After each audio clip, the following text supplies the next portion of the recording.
Boa tarde, terceiro ano, tudo bem?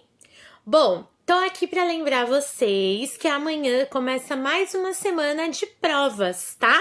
Dessa vez são as provas bimestrais desse nosso segundo bimestre, que foi totalmente digital, né? Bom, a primeira provinha que vocês têm vai ser a prova de português, tá bom? E tô aqui também para fazer uma pequena revisão, para vocês darem uma lembrada no que nós estudamos e no que vai ser cobrado na provinha de amanhã. E também para que eu possa direcionar melhor os estudos de vocês, tá bom? Reforçando que vocês devem dar uma atenção maior na hora de estudar para a prova, tá? Então, para a provinha de amanhã, esse conteúdo aqui que vocês devem estudar, tá? A unidade 8, crianças escritoras.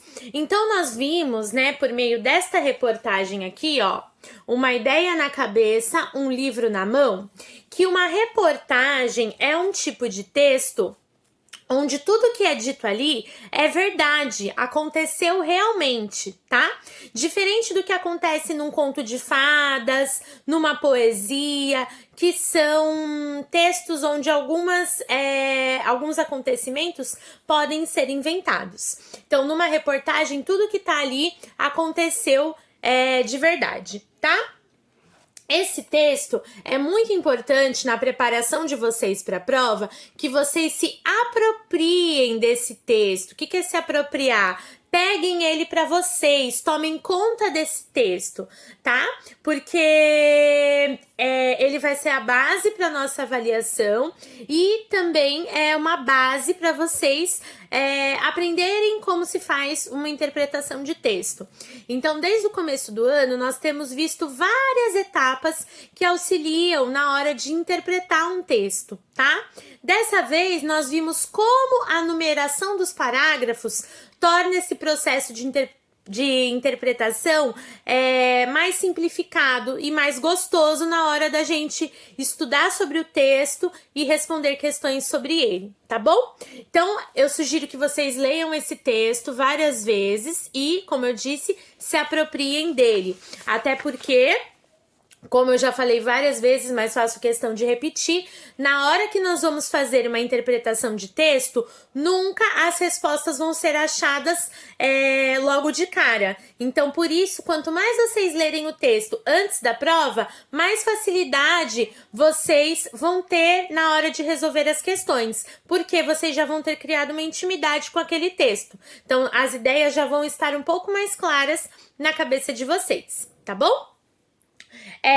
Assim como o estudo do texto, é importante que vocês façam também o estudo das questões que fazem parte desse texto, tá? Que são as questões da página 24 e também da página 25. Todas elas nós resolvemos ao vivo na nossa aula online, tá? Mas se alguém não tiver conseguido acompanhar ou mesmo assistir a aula, precisar de foto da resolução dos exercícios, é só me mandar uma mensagem, tá bom? Que é importante que vocês estejam com essas questões corretas no momento de estudar para a prova. E por último, o que vai cair na nossa avaliação é a questão dos sinais de pontuação. Então, sugestão número 1. Ouçam e cantem várias vezes a música da Moana e os sinais de pontuação. É uma forma bem gostosa, né? De vocês lembrarem para que serve cada ponto. Na hora não só de fazer uma prova, mas também na hora de escrever um texto.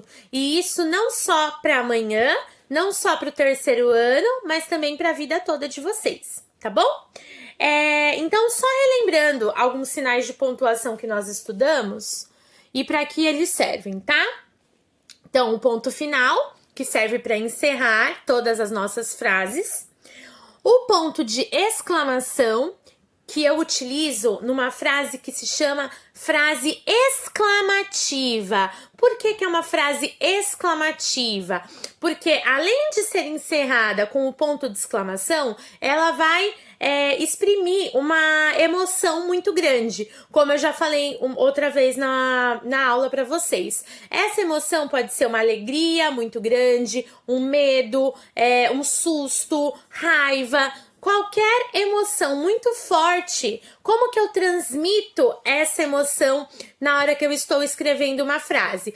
Pontuando ela com um ponto de exclamação e transformando aquela frase numa frase exclamativa, tá bom? Aí nós temos também o ponto de interrogação, tá? Que serve quando eu quero fazer uma pergunta, né? Então, quando eu quero fazer uma pergunta, eu encerro a minha frase com um ponto de interrogação. E a partir daí, a minha frase se transforma numa frase interrogativa. Uma frase interrogativa é uma frase que faz uma interrogação, ou seja, que faz uma pergunta, tá? Aí eu tenho os dois pontos, tá? Que eles servem, como eu já disse para vocês, para anunciar a fala de algum personagem no meu texto.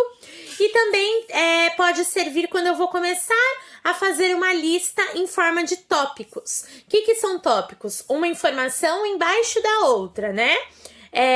Então, se eu for fazer uma lista usando tópicos, eu posso utilizar dois pontos na hora de começar essa lista. Então, vou dar um exemplo. Para o meu aniversário, convidei os seguintes amigos. Aí eu coloco dois pontos. E aí começo a fazer uma lista com o nome dos meus amigos, um embaixo do outro. Aí eu coloco lá, número 1, Francisco, número 2, Nicolas, número 3, Maitê. E vou colocando um embaixo do outro.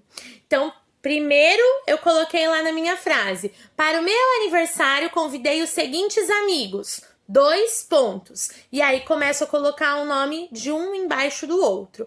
Então, eu fiz uma frase antes de começar uma lista. Quando eu comecei a colocar os elementos dessa lista, no caso, o nome dos meus amigos, um embaixo do outro, eu utilizei os dois pontos, tá bom? Então, os dois pontos servem para isso e servem também, como eu já disse, para anunciar a fala de alguém num texto. Eu sempre dou aquele exemplo da Chapeuzinho Vermelho, né? Então, a Chapeuzinho Vermelho disse, dois pontos. Aí, na outra linha, eu venho com o travessão, porque a Chapeuzinho vai falar. Nossa, vovó, que olhos grandes você tem, tá bom? Então, o narrador que está contando a história, ele fala, Chapeuzinho disse. Aí vem dois pontos. Na outra linha, logo no começo do parágrafo, eu uso travessão e aí sim a Chapeuzinho ou outro personagem fala, tá bom? Então já acabei entrando, né, no travessão, que é utilizado no princípio da fala de algum personagem. Aí nós temos a vírgula, que ela é utilizada em várias situações ao longo de um texto, tá? Mas no momento que o uso da vírgula que nós estamos utilizando, aprendendo, quando eu tô fazendo uma lista corrida, né, no texto. E aí, a vírgula, ela vai separar todos os elementos dessa minha lista, menos o penúltimo do último, tá? O penúltimo do último, eu separo com a letra E. Então, nós vimos aquele exemplo aqui nos exercícios das lulas e tubarões, né? Então, ficou assim, ó. Peixes, vírgula, polvos, vírgula, lulas, vírgula, tubarões e outras criaturas. Então, tubarões foi a penúltima palavra da minha lista, né? De seres do mar. Aí, quando eu já fui encerrar com outras criaturas, aí eu coloquei o e não mais a vírgula. Vou dar um outro exemplo. Estou escrevendo um texto falando sobre o meu final de semana, por exemplo. Aí eu coloco assim, no domingo fui ao mercado e comprei. Aí eu começo. Banana, vírgula, brócolis, vírgula, feijão, vírgula, leite. Aí eu só comprei mais uma coisa, que foram os ovos. Aí eu coloco e ovos. Então, o penúltimo elemento dessa lista de coisas que eu comprei, ele é separado do último pela letra e não pela vírgula, tá bom? E aí, sobre os sinais de pontuação, deixa eu voltar aqui. Ah, tá. As reticências, tá? As reticências, como eu já falei pra vocês, e até usei o exemplo numa leitura que eu fiz dos próprios exercícios, ela serve para dar uma pequena pausa na leitura, mas onde essa pequena pausa tem uma impressão de continuidade. Então, eu faço uma pausa um pouco mais longa, mas a minha frase eu vou continuar. Então, aqui na página 26, no exercício 4, nós fizemos a leitura em voz alta dessas 4 frases, né? Espero que vocês tenham feito em casa. Quem tiver vontade, pode fazer como uma das colegas fez, que é gravar um áudio fazendo a leitura dessas 4 frases em voz alta e me enviar, que aí eu vou conferir se a leitura de vocês está ok, né? Porque lembra que eu falei que quando é uma pergunta, a nossa entonação na leitura tem um ritmo. Se é uma frase exclamativa, né, onde eu vou exprimir uma emoção, a nossa leitura tem uma outra tonalidade, na colocação da nossa voz fica diferente.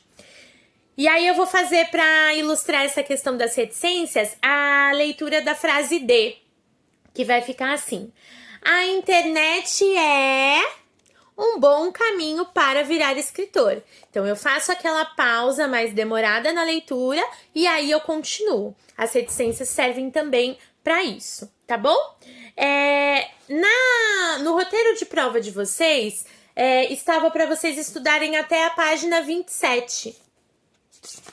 Isso. Só que eu não vou cobrar o uso de aspas na prova, tá?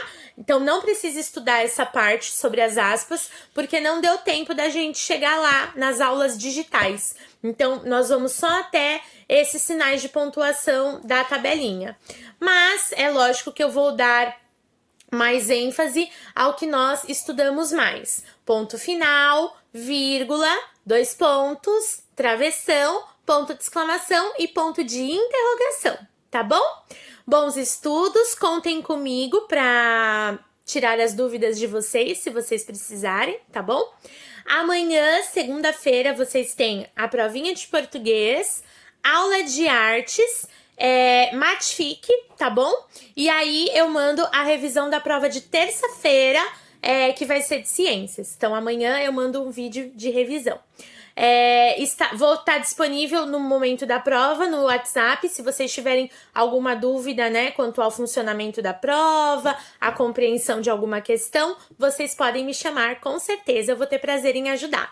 Mas, como sempre, sei que vocês vão arrasar mais uma vez, como estão arrasando aí desde sempre, tá bom? Um beijo, meus amores! Fiquem com Deus, uma ótima semana para todos nós!